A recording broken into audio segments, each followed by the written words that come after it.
Good evening, everyone. Thanks for joining us. I'm Amanda Hill. And I'm Brian Yacono. We will get to all those stories in a moment. First, though, of all the proposals for upgrading Maine's energy infrastructure, perhaps none have been more divisive than transmission lines that propose to connect distant corners of our state into the electric grid. One of those projects, the Aroostook Renewable Gateway, received the support of Governor Mills earlier this summer, but it's now getting backlash from farmers and others in central Maine who say the proposed energy lines would threaten their livelihood.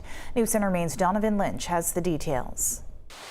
On Central Maine's farmland, firm resolve against a planned transmission line that would bring clean energy from northern Maine to the coast. We can't just cut up the landscape and put in these large, high-impact towers. This week, the town of Albion passed a 6-month moratorium against new utility projects. This in an effort to stop or at least change the direction of the Aroostook Renewable Gateway project. It's a roughly 150-mile power corridor proposed by LS Power that would run through the heart of Kennebec County, much to the dismay of local agricultural business. It's just one more stressor. It's not just a stressor for the bees, it's a stressor for the farmers. Lincoln Sennett runs Swan's Honey in Albion. It's the state's largest apiary and a critical supplier of bees to pollen-hungry crops around the state.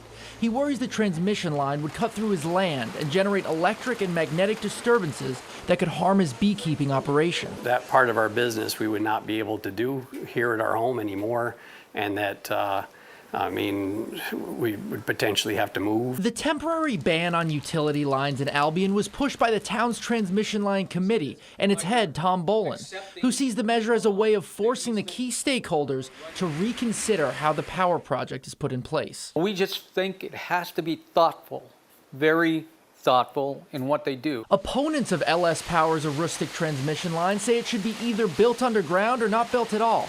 But that could impact communities in the far north of Maine who are relying on this new piece of clean power infrastructure to get off the Canadian grid. Sear Martin, the town manager in Ashland, says the line could be a game changer. It would be a very big deal for us. Northern Maine, basically, we don't get a lot.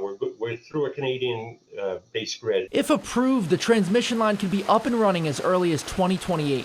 In Albion, Donovan Lynch, News Center, Maine. Now, we reached out to LS Power for the company's response to Albion's moratorium, but we have not heard back.